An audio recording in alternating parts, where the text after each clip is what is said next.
Viewers welcome back on program. So viewers program के अखीरले segment के गलबात करांगे कि लगभग 815 ਭਾਰਤੀ ਸਿੱਖ ਯਾਤਰੀਆਂ ਦਾ ਜਥਾ ਵਿਸਾਖੀ ਮਨਾਉਣ ਲਈ ਵਾਘਾ ਸਰਹੱਦ ਪਾਰ ਕਰਕੇ ਪਾਕਿਸਤਾਨ ਵਿੱਚ ਦਾਖਲ ਹੋਇਆ। ਸੋ ਜਿੱਥੇ ਉਹਨਾਂ ਦਾ ਕਾਫੀ ਗਰਮਜੋਸ਼ੀ ਨਾਲ ਸਵਾਗਤ ਕੀਤਾ ਗਿਆ। ਸਿੱਖ ਕੌਮ ਦੇ ਦਬਾਅ ਥੱਲੇ ਭਾਰਤ ਸਰਕਾਰ ਨੇ ਅਖੀਰ ਪਾਕਿਸਤਾਨ ਜਾਣ ਦੀ ਇਜਾਜ਼ਤ ਦੇ ਹੀ ਦਿੱਤੀ। ਸੋ ਹਾਲਾਂਕਿ ਪਾਕਿਸਤਾਨ ਵਿੱਚ ਅੰਦਰੂਨੀ ਗੜਬੜ ਦੇ ਚਲਦਿਆਂ जत्थे नूं रुकना पिया और उन्हां दा रूट भी बदलिया गया। सो इस बारे आपां विचार चर्चा करन जा रहे हां। सो असीं चाहांगे कि तुसां नाल इसी तरह ही बने रहना और नाल ही गुरबाणी विचारां दी भी सांझ तुहाडे नाल पाई जाएगी। सो असीं चाहांगे कि तुसां नाल इसी तरह ही बने रहना। देखण सुणन लई एंड लिखण लई तुहाडा सब दा बहुत बहुत शुक्रिया जी। डॉक्टर साहब की कहना चाहोगे? देखो असी इस इशू के उत्ते लगातारता नाल कई सैगमेंट किए बिल्कुल कि किवें साका ननकाना साहब की 100 साला एनिवर्सरी के मौके सिख जथे नूं किवें भारती सरकार ने 24 घंटे पहला रोकिया। उस तो पहला भी जिहड़ा फरवरी 2020 तो लैके करतारपुर साहब कॉरीडोर बंद किया होया कोविड-19 दा बहाना करके। हालांकि असी देख रहे हैं कि कुंभ मेले के उत्ते हुण लखां लोग जिहड़े ने उन्हां नूं कोई कोविड-19 नहीं चंबड़िया है। हालांकि रौला है कि जी भारत च इस वेले सब तो ज़्यादा केस ने, लेकिन गंदी गंगा च नहाण वालियां नूं कोविड-19 नहीं हुंदा। पर इधर इन्होंने करतारपुर कॉरीडोर नहीं खोले। पर ये जी जो एक प्रैशर इंटरनैशनली बनता है, बाहरले सिखां की आवाज़ भी श्रोमणी कमेटी ने भी आवाज़ चुकी नतीजे के तौर पर। हालांकि 2000 तो ज़्यादा का जत्था जिहड़ा है वो इस विसाखी के मौके पर वो अलाउड है अंडर जिहड़ा सो कॉल्ड इन्हां दा प्रोटोकॉल भी है। पर इन्होंने कुल 815 जिहड़े यात्रू ने उन्होंने इजाज़त दी। पर इनू असीं एक वैलकम स्टैप के तौर पर ही देखते हैं कि घट्टो घट्ट सिख प्रैशर का नतीजा है कि एक पासे रौला पा रहे हैं कि जी कोविड इन्ना पहुँच गया, इन्ने केस हो गए, पर उन्होंने अलाउ किया। और जो ही उन्होंने वाघा क्रॉस किया पाकिस्तान की हद चाहे जिस गर्मजोशी के नाल पाकिस्तान की सिख गुरुद्वारा प्रबंधक कमेटी एवैक्यूएज ट्रस्ट प्रॉपर्टी बोर्ड ने स्वागत किया। दर्शक स्क्रीन के उत्ते वो पिक्चर्स देख सकते हैं।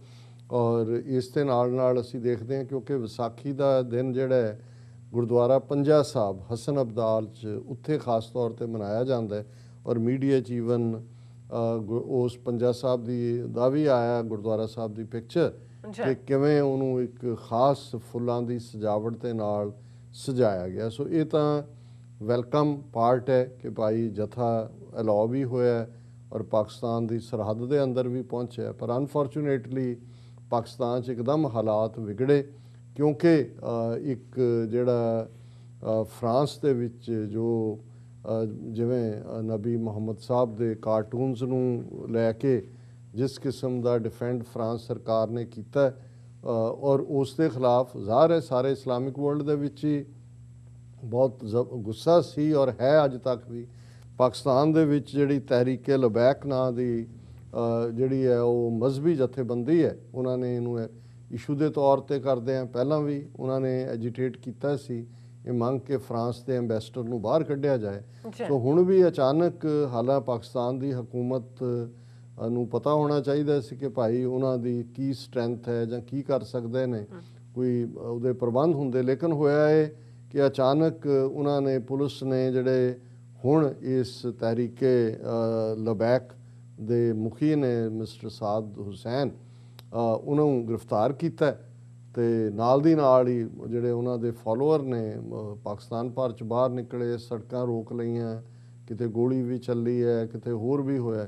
और इसका असर इमीडिएटली और मैं समझदा भी अजे तो लेटेस्ट नहीं साडे कोल है कि भाई हुण किवें हो गया। लेकिन क्योंकि सारे सड़कां जाम सी, दूजे सी जथे ने लाहौर डेरा साहब जां ननकाना साहब उत्थे तो जा नहीं सके क्योंकि सेफ्टी का भी सवाल है और इन्हां दा की वरतारा हुंदा जां होए जदों कोई वायलेंस ते ही उत्तर आंदा है। हालांकि मैनूं नहीं समझ आती कि भाई जिथे इस किस्म के मजहब च यकीन रखने वाले लोग ने, मुबारक रमज़ान शुरू हो चुका है, तुहाडा अपना मुल्क है, जे तुसीं उन्हां दा गड्डियां दा नुकसान कर दिओ, अपने ही मुल्क के पुलिस वालियां नूं उन्हां नूं जलील कर दिओ जां होर नुकसान कर दिओ ते असीं किहड़े अल्लाह ताला की खिदमत कर रहे हैं। पर चलो मैं तो क्योंकि जथे के हवाले नाल गल कर रहे हैं कि ये खबरां जदों तक आईयां कि भाई वो हुण स्ट्रक होए ਔਰ ਰੇਂਜਰਸ ਜਿਹੜੇ ਨੇ ਪਾਕਿਸਤਾਨ ਰੇਂਜਰਸ ਉਹ ਆਏ ਨੇ ਕਿ ਉਹਨਾਂ ਨੂੰ ਸੇਫਲੀ ਕਿਵੇਂ ਡੇਰਾ ਸਾਹਿਬ ਜਾਂ ਨਨਕਾਣਾ ਸਾਹਿਬ ਤੱਕ ਐਕਸੈਸ ਤਾਂ ਬੰਦ ਹੈ, ਉਹ ਇਹ ਦੇਖ ਰਹੇ ਨੇ ਕਿ ਵੀ ਟ੍ਰੇਨ ਰਾਹੀਂ ਸਿੱਧਾ ਕਿਵੇਂ ਹਸਨ ਅਬਦਾਲ ਪਹੁੰਚਾਇਆ ਜਾਏ। ਔਰ ਇਸ ਸਾਰੇ ਦੇ ਵਿੱਚ ਜਿਹੜੇ ਪਾਕਿਸਤਾਨ ਦੀ ਹਕੂਮਤ ਔਰ ਉਹਨਾਂ ਦੇ ਸਾਰੇ ਅਦਾਰੇ ਵੀ ਵਰਿਡ ਨੇ, ਕਿਉਂਕਿ ਇੱਕ ਪਾਸੇ ਇਹਨਾਂ ਸਿੱਖ ਯਾਤਰੀਆਂ ਦੀ ਸਿਕਿਉਰਿਟੀ ਵੀ ਹੈ, ਪਰ ਦੂਸਰੇ ਪਾਸੇ ਇਹ ਵੀ ਹੈ ਕਿ ਜੇ ਇੰਨਾ ਐਫਰਟ ਕਰਕੇ ਅਲਟੀਮੇਟਲੀ ਉਹਨਾਂ ਨੂੰ ਆਉਣ ਦੀ ਇਜਾਜ਼ਤ ਵੀ ਮਿਲੀ ਔਰ ਉਹਨਾਂ 'ਚ ਬਹੁਤ ਸਾਰੇ ਬਜ਼ੁਰਗ ਨੇ, ਬੀਬੀਆਂ ਨੇ, ਪਰਿਵਾਰ ਹੁੰਦੇ ਨੇ, ਤੇ ਜੇ ਉਹਨਾਂ ਨੂੰ ਉਹ ਆਪਣੀ ਡਿਜ਼ਾਇਰਡ ਥਾਵਾਂ 'ਤੇ ਨਾ ਪਹੁੰਚ ਸਕੇ, ਵਿਸਾਖੀ ਦਾ ਦਿਨ 14 ਅਪ੍ਰੈਲ ਦਾ ਹੀ ਉੱਥੇ ਮਨਾਇਆ ਜਾ ਰਿਹਾ ਔਰ ਇਹ ਲੰਬਾ ਹਸਨ ਅਬਦਾਲ ਤੱਕ ਪਹੁੰਚਣਾ ਜਿਹੜਾ ਉਹ ਕਈ ਘੰਟੇ ਦਾ ਟ੍ਰੇਨ ਸਫ਼ਰ ਹੁੰਦਾ ਹੈ। ਔਰ ਅਸੀਂ ਹੋਪ ਹੀ ਕਰਦੇ ਹਾਂ ਕਿ ਵੀ ਪਾਕਿਸਤਾਨ ਦੇ ਵਿੱਚ ਵੀ ਮਾਹੌਲ ਜਿਹੜਾ ਇਸ ਵੇਲੇ ਬਹੁਤ ਗਰਮਾਇਆ ਹੋਇਆ ਹੈ ਔਰ ਹੁਣ ਉਹਨਾਂ ਦੀ ਜਿਹੜੀ ਐਡਮਿਨਿਸਟ੍ਰੇਸ਼ਨ ਹੈ ਉਹ ਵੀ ਸਖਤੀ ਦਾ ਪਾਲਣ ਕਰ ਰਹੀ ਹੈ, ਸਖਤੀ ਨਾਲ ਨਿਬੜਨਾ ਚਾਹੁੰਦੀ ਹੈ ਇਸ ਸਾਰੇ ਨਾਲ। ਪਰ ਮਜ਼ਹਬੀ ਮਾਮਲਾ ਹੈ, ਇਸ ਮਾਮਲੇ 'ਚ ਅਸੀਂ ਅਰਦਾਸ ਹੀ ਕਰ ਸਕਦੇ ਹਾਂ ਕਿ ਭਾਈ ਪਾਕਿਸਤਾਨ ਦੇ ਵਿੱਚ ਜਿਹੜਾ ਇਹ ਸਾਰਾ ਮਾਹੌਲ ਹੈ ਇਹ ਗਰਮੀ ਵੀ ਘਟੇ ਔਰ ਇਹ ਜਿਹੜੇ ਸਾਡੇ ਸਿੱਖ ਵੀਰ ਭੈਣਾਂ ਗਏ ਨੇ ਆਪਣੇ ਇੱਕ ਮਜ਼ਹਬੀ ਜ਼ਿਆਰਤ ਦੇ ਲਈ ਉਹ ਸਾਰਿਆਂ ਨੂੰ ਉਹਨਾਂ ਦਾ ਜ਼ਿਆਰਤ ਵੀ ਮੁਕੰਮਲ ਹੋਏ, ਉਹ ਸੇਫਲੀ ਵੀ ਵਾਪਸ ਆਉਣ ਔਰ ਇਸ ਸਾਰੇ ਦੀ ਅਸੀਂ ਦੁਆ ਕਰਦੇ ਹਾਂ, ਅਰਦਾਸ ਕਰਦੇ ਹਾਂ। ਔਰ ਜਿਵੇਂ ਅਸੀਂ ਪ੍ਰੋਗਰਾਮ ਦੇ ਅਖੀਰ ਵਿੱਚ ਕਬੀਰ ਸਾਹਿਬ ਦੀ ਬਾਣੀ ਦੇ ਉੱਤੇ ਵਿਚਾਰ ਕਰਦੇ, ਅੱਜ ਗੌੜੀ ਰਾਗ ਹੀ ਕਿਉਂਕਿ ਚੱਲ ਰਿਹਾ, ਗੌੜੀ ਰਾਗ ਦੇ ਵਿੱਚ ਕਬੀਰ ਸਾਹਿਬ ਦੀ ਕਾਫੀ ਬਾਣੀ ਹੈ ਔਰ ਅੱਜ ਵੀ ਗੌੜੀ ਰਾਗ ਦਾ ਸ਼ਬਦ ਹੈ ਔਰ ਇਹ ਹੈ ਕਿ ਅਸਥਾਵਰ ਜੰਗਮ ਕੀਟ ਪਤੰਗਾ ਅਨਕ ਜਨਮ ਕੀਏ ਬਹੁ ਰੰਗਾ ਐਸੇ ਕਰ ਹਮ ਬਹੁਤ ਬਸਾਏ ਜਬ ਹਮ ਰਾਮ ਗਰਭ ਹੋਏ ਆਏ। ਰਹਾਓ, ਜਿਵੇਂ ਰਹਾਓ ਦੀ ਤੁਕ ਸੈਂਟਰਲ ਆਈਡੀਆ ਹੁੰਦਾ ਹੈ। ਹੁਣ ਜਦੋਂ ਬਹੁਤ ਵਾਰ ਗੁਰਬਾਣੀ 'ਚ ਇਹ ਪੁਆਇੰਟ ਆਊਟ ਕੀਤਾ ਜਾਂਦਾ ਹੈ ਕਿ ਜੀ 84 ਲੱਖ ਜੂਨ ਕਿ ਜਿਹੜੀ ਇਨਸਾਨੀ ਜ਼ਿੰਦਗੀ ਮਿਲੀ ਸਾਨੂੰ, ਇਹਦੇ 'ਚ 84 ਲੱਖ, ਉਹਨੂੰ ਫਿਰ ਅੱਗੋਂ ਜਿਹੜੇ ਸਕਾਲਰਲੀ ਲੋਕ ਨੇ ਉਹ ਪਾਣੀ ਦੇ ਵਿੱਚ ਕਿੰਨੀਆਂ ਜੂਨਾਂ ਨੇ, ਧਰਤੀ 'ਤੇ ਪਹਿਲੀ ਗੱਲ ਤਾਂ ਇਸ ਗੱਲ ਦੀ ਸਮਝ ਹੋਏ ਕਿ ਜੂਨ ਦਾ ਮਤਲਬ ਫਾਰਮ ਆਫ ਲਾਈਫ ਹੈ। ਔਰ ਜੇ ਹੁਣ ਇਹ ਦੇਖਣਾ ਹੋਏ ਕਿ ਵੀ ਕਿਉਂ ਬਾਰ-ਬਾਰ ਇਨਸਾਨੀ ਜ਼ਿੰਦਗੀ ਨੂੰ ਸਭ ਤੋਂ ਉੱਤਮ ਜੂਨ ਕਿਹਾ, ਕਿਉਂਕਿ ਫਾਰਮ ਆਫ ਲਾਈਫ ਜਾਂ ਜਦੋਂ ਅਸੀਂ ਜਿਹੜੀ ਬਾਇਓਲੋਜੀ ਦੀ ਪੜ੍ਹਾਈ ਦੀ ਸ਼ੁਰੂਆਤ ਕਰਦੇ ਹਾਂ ਉਹਦੇ 'ਚ ਵੀ ਦੋ ਚੀਜ਼ਾਂ ਤੋਂ ਸ਼ੁਰੂ ਹੁੰਦਾ ਹੈ ਕਿ living and naan living things. ਹੁਣ ਜਿੰਨੀਆਂ ਫਾਰਮਸ ਆਫ ਲਾਈਫ ਨੇ, ਇੱਕ ਸੈੱਲ ਵਾਲੇ ਅਮੀਬਾ ਤੋਂ ਲੈ ਕੇ ਉਹ ਭਾਵੇਂ ਪਾਣੀ ਦੇ ਵਿੱਚ ਨੇ ਜਾਂ ਧਰਤੀ 'ਤੇ ਨੇ, ਉਹ ਲਿਵਿੰਗ ਬੀਇੰਗਸ ਨੇ, ਉਹਨਾਂ 'ਚ ਜਾਨ ਹੈ। ਹੁਣ ਬਹੁਤ ਵਾਰ ਅਸੀਂ ਪੱਥਰਾਂ ਨੂੰ ਜਾਂ ਦਰਖਤਾਂ ਨੂੰ ਨਾਨ ਲਿਵਿੰਗ 'ਚ ਹੀ ਕਿਹਾ ਜਾਂਦਾ ਹੈ ਕਿ ਭਾਈ ਉਹਨਾਂ 'ਚ ਪੱਥਰ ਤਾਂ ਪੱਥਰ ਹੈ, ਪਹਾੜ ਨੇ। ਲੇਕਿਨ ਇਸ ਗੱਲ ਦਾ ਧਿਆਨ ਰਹੇ ਕਿ ਜੇ ਤੁਸੀਂ ਹਿੰਦੂ ਇੰਟਰਪ੍ਰੀਟੇਸ਼ਨ ਮੁਤਾਬਕ ਜੂਨਾਂ ਨੂੰ ਇੰਟਰਪ੍ਰੀਟ ਕਰਨਾ ਫਿਰ ਤੁਹਾਨੂੰ ਇਹ ਵੀ ਮੰਨਣਾ ਪਏਗਾ ਕਿ ਪਹਾੜ ਵੀ ਜਿਹੜਾ ਹੈ ਉਹ ਵੀ ਇੱਕ ਜੂਨ ਹੈ, ਦਰਖਤ ਵੀ ਜੂਨ ਹੈ। ਕਿਉਂਕਿ ਮੈਂ ਜਿਹੜਾ ਸ਼ਬਦ ਪੜ੍ਹ ਰਿਹਾ ਹਾਂ, ਕਬੀਰ ਸਾਹਿਬ ਨੇ ਇਹਦੀ ਸ਼ੁਰੂਆਤ ਹੀ ਇਹ ਕੀਤੀ ਕਿ ਅਸਥਾਵਰ ਜੰਗਮ ਕੀਟ ਪਤੰਗਾ। ਅਸਥਾਵਰ ਹੁੰਦਾ ਜਿਹੜੀ ਚੀਜ਼ ਇੱਕ ਥਾਂ 'ਤੇ ਖੜੀ ਹੋਏ, ਉਹ ਪਹਾੜ ਨੇ ਜਾਂ ਰੁੱਖ ਨੇ, ਕਿ ਅਸੀਂ ਕਦੇ ਪਹਾੜ ਵੀ ਸੀ, ਕਦੇ ਅਸੀਂ ਰੁੱਖ ਵੀ ਸੀ। ਅਸਥਾਵਰ ਜੰਗਮ ਹੁੰਦਾ ਜਿਹੜੇ ਤੁਰਦੇ ਫਿਰਦੇ ਨੇ, ਐਨੀਮਲਸ ਹੋਣ ਕੋਈ ਵੀ ਮੂਵਿੰਗ। ਜੰਗਮ ਕੀੜੇ, ਪਤੰਗਾ ਉਹ ਕੀੜੇ ਜਿਨ੍ਹਾਂ ਦੇ ਖੰਭ ਨਿਕਲੇ ਹੁੰਦੇ ਨੇ। ਅਸਥਾਵਰ ਜੰਗਮ ਕੀਟ ਪਤੰਗਾ ਅਨਕ ਜਨਮ ਕੀਏ, ਡਿਫਰੈਂਟ ਫਾਰਮਸ ਆਫ ਲਾਈਫ। ਹੁਣ ਇਹ ਇੱਕ ਬੜੀ ਦਿਲਚਸਪ ਗੱਲ ਹੈ ਔਰ ਮੈਂ ਇਸ ਨੂੰ ਇਸੇ ਐਂਗਲ ਤੋਂ ਹੀ ਦੇਖਦਾ ਹਾਂ ਕਿ ਜਦੋਂ ਵੀ ਜੂਨ ਦਾ ਜ਼ਿਕਰ ਹੈ ਸਾਨੂੰ ਲਿਟਰਲੀ ਇਹ ਗੱਲ ਲੈਣ ਦੀ ਲੋੜ ਨਹੀਂ ਕਿ ਕਦੇ ਕੋਈ ਕੁੱਤਾ ਬਣਿਆ, ਕੋਈ ਬਿੱਲੀ ਬਣੀ, ਇਵੇਂ ਨਹੀਂ ਹੈ। ਮੇਰੇ ਖਿਆਲ ਮੁਤਾਬਕ ਜਿੰਨੀ ਮੈਨੂੰ ਸਮਝ ਹੈ ਕਿ ਅਲਟੀਮੇਟਲੀ ਜਦੋਂ ਇਸ ਧਰਤੀ ਦੇ ਉੱਤੇ ਰੱਬ ਨੇ ਕ੍ਰੀਏਸ਼ਨ ਕੀਤੀ, ਪਾਣੀ ਹੈ। ਹੁਣ ਪਾਣੀ ਕਹਿਣ ਨੂੰ ਤਾਂ ਨਾਨ ਲਿਵਿੰਗ ਹੈ, ਲੇਕਿਨ ਪਾਣੀ ਤੋਂ ਬਿਨਾਂ ਜ਼ਿੰਦਗੀ ਨਹੀਂ ਹੈ। ਹੁਣ ਪਹਾੜ ਨੇ, ਦਰਖਤਾਂ ਦੇ ਵਿੱਚ ਜਾਂ ਪਲਾਂਟਸ ਦੇ ਵਿੱਚ ਤਾਂ ਲਾਈਫ ਹੈ। ਇਹ ਤਾਂ ਪ੍ਰੂਵ ਹੋ ਗਿਆ ਕਿ ਕਿਵੇਂ ਭਾਈ ਉਹ ਵੀ ਸਾਹ ਲੈਂਦੇ ਨੇ, ਬਰੀਡ ਕਰਦੇ ਨੇ, ਕੀ ਹੁੰਦਾ।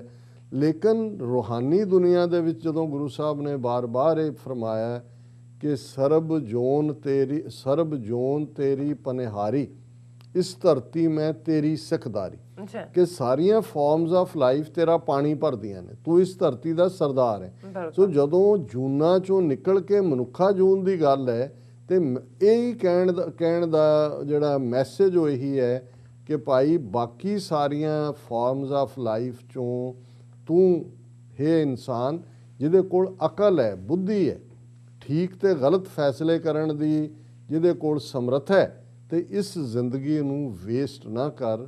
ਜ਼ਿੰਦਗੀ ਦਾ ਪਰਪਸ ਹੈ ਰੱਬ ਦੇ ਨਾਲ ਮਿਲਣਾ, ਕੁਰਬਤ, ਇਨਸਾਨੀਅਤ ਦੀ ਸੇਵਾ, ਇਸ ਧਰਤੀ ਨੂੰ ਹੋਰ ਸੋਹਣਾ ਬਣਾਉਣਾ। ਸੋ ਕਬੀਰ ਸਾਹਿਬ ਨੇ ਕਿਹਾ ਕਿ ਭਾਈ ਉਹ ਪਹਾੜ ਹੋਣ, ਪੱਥਰ ਹੋਣ, ਤੁਰਦੇ ਫਿਰਦੇ ਕੀਟ ਪਤੰਗੇ, ਅਨਕ ਜਨਮ ਕੀਏ ਬਹੁ ਰੰਗਾ, ਕਿ ਡਿਫਰੈਂਟ ਫਾਰਮਸ ਆਫ ਲਾਈਫ ਅੱਡ ਅੱਡ ਰੰਗਾਂ ਦੇ ਵਿੱਚ ਰੱਬ ਨੇ ਬਣਾਈ। ਐਸੇ ਘਰ ਹਾਂ ਬਹੁਤ ਬਸਾਏ। ਇਸ ਸਾਰੇ ਚੋਂ ਹਿਊਮਨ ਬੀਇੰਗ ਤੱਕ ਪਹੁੰਚਦੇ ਹਾਂ, ਇਹ ਸਾਰੀਆਂ ਫਾਰਮਸ ਆਫ ਲਾਈਫ ਚੋਂ ਅਸੀਂ ਨਿਕਲੇ ਜਬ ਹਮ ਰਾਮ ਗਰਭ ਹੋਏ ਆਏ, ਕਿ ਹੇ ਰਾਮ, ਹੇ ਵਾਹਿਗੁਰੂ, ਹੇ ਅੱਲਾਹ ਤਾਲਾ, ਅਸੀਂ ਕਿਹਨਾਂ ਸਾਰਿਆਂ ਹਾਲਾਤਾਂ ਚੋਂ ਨਿਕਲ ਕੇ ਫਿਰ ਸਾਨੂੰ ਮਨੁੱਖਾ ਜਨਮ ਮਿਲਿਆ, ਅਸੀਂ ਮਨੁੱਖ ਬਣੇ।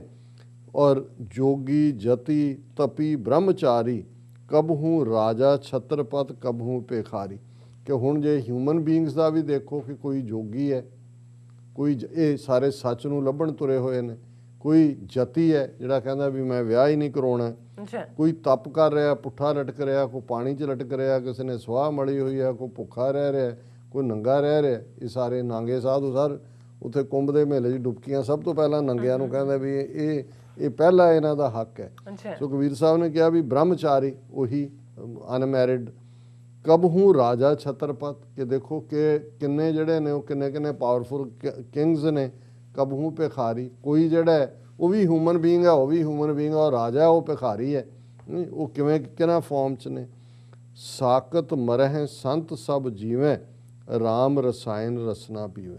ਸਾਕਤ ਹੁੰਦਾ ਮਾਇਆ ਨਾਲ ਜੁੜਿਆ ਹੋਇਆ, ਰੱਬ ਤੋਂ ਟੁੱਟਿਆ ਹੋਇਆ, ਕਿ ਭਾਈ ਅਲਟੀਮੇਟਲੀ ਸੰਤ ਕਦੇ ਨਹੀਂ ਮਰਦਾ ਹੈ, ਇਸ ਲਈ ਕਿ ਉਹ ਸੱਚ ਨਾਲ ਜੁੜਿਆ ਹੋਇਆ, ਤੇ ਸੱਚ ਨਾ ਪੁਰਾਣਾ ਹੁੰਦਾ ਨਾ ਸੱਚ ਮਰਦਾ। ਸਾਕਤ ਮਰਹਿ ਸੰਤ ਸਭ ਜੀਵੇਂ, ਕਿ ਸੱਤ ਦੇ ਰਸਤੇ ਤੇ ਤੁਰਿਆ ਹੋਇਆ ਸੰਤ ਹਮੇਸ਼ਾ ਹੀ ਜਿਉਂਦਾ, ਕਿਉਂਕਿ ਰਾਮ ਰਸਾਇਣ ਰਸਨਾ ਪੀਵੇ। ਉਹ ਰੱਬ ਦੀ ਯਾਦ ਦੀ ਟੌਨਿਕ ਪੀਂਦਾ ਹੈ, ਰਸਾਇਣ ਟੌਨਿਕ ਹੈ, ਕਿ ਉਸਦੀ ਰਸਨਾ, ਉਹ ਜ਼ਬਾਨ ਰਾਹੀਂ ਜਦੋਂ ਰੱਬ ਰੱਬ ਕਰਦਾ ਹੈ, ਵਾਹਿਗੁਰੂ ਵਾਹਿਗੁਰੂ ਕਰਦਾ ਹੈ, ਅੱਲਾ ਅੱਲਾ ਕਰਦਾ ਹੈ, ਤੇ ਇਹ ਹੀ ਉਸ ਦੀ ਇਹਨੂੰ ਮਰਨ ਹੀ ਨਹੀਂ ਦਿੰਦੀ, ਕਿਉਂਕਿ ਰੱਬ ਕਦੇ ਨਹੀਂ ਮਰਦਾ। ਇਸ ਲਈ ਰੱਬ ਦੇ ਰਸਤੇ ਤੇ ਤੁਰਨ ਵਾਲਾ, ਰੱਬ ਦੇ ਵਿੱਚ ਯਕੀਨ ਰੱਖਣ ਵਾਲਾ ਵੀ ਅਮਰ ਹੈ। ਫਿਜ਼ੀਕਲੀ ਤਾਂ ਮਰੇਗਾ ਉਹ, ਲੇਕਿਨ ਉਹਦਾ ਫੇਥ ਉਹਨੂੰ ਹਮੇਸ਼ਾ ਕਾਇਮ ਰੱਖਦਾ ਹੈ। ਕਹੋ ਕਬੀਰ ਪ੍ਰਭ ਕਿਰਪਾ ਕੀਜੈ, ਹਾਰ ਪਰੇ ਅਬ ਪੂਰਾ ਦੀਜੈ। ਕਬੀਰ ਸਾਹਿਬ ਇਹ ਫਰਮਾਉਂਦੇ ਨੇ ਕਿ ਹੇ ਵਾਹਿਗੁਰੂ, ਹੇ ਰੱਬ, ਹੇ ਪ੍ਰਭੂ, ਮੇਰੇ ਤੇ ਰਹਿਮਤ ਕਰ, ਕਿਰਪਾ ਕਰ, ਮੈਂ ਸਾਰੇ ਪਾਸਿਆਂ ਤੋਂ ਆਪਣੇ ਆਪ ਨੂੰ ਤੋੜ ਕੇ ਹਾਰ ਪਰੇ, ਮੈਂ ਹਾਰ ਗਿਆ, ਬਹੁਤ ਸਾਰੇ ਮੈਂ ਯਤਨ ਕੀਤੇ, ਹੁਣ ਮੈਂ ਤੇਰੇ ਘਰ ਦੇ ਅੱਗੇ ਦਰਵੇਸ਼ ਬਣ ਕੇ ਤੇਰੇ ਅੱਗੇ ਆ ਕੇ ਆਪਣਾ ਆਪਾ ਢੇਰ ਕਰ ਦਿੱਤਾ ਹੈ। ਹਾਰ ਪਰੇ ਅਬ ਪੂਰਾ, ਹੁਣ ਰਹਿਮਤ ਕਰ ਤੇ ਮੈਨੂੰ ਆਪਣੇ ਗਲ ਨਾਲ ਲਾ ਲੈ, ਮੈਨੂੰ ਆਪਣੀ ਕੁਰਬਤ ਦੇ, ਮੈਨੂੰ ਆਪਣਾ ਪਿਆਰਾ ਬਣਾ ਲੈ।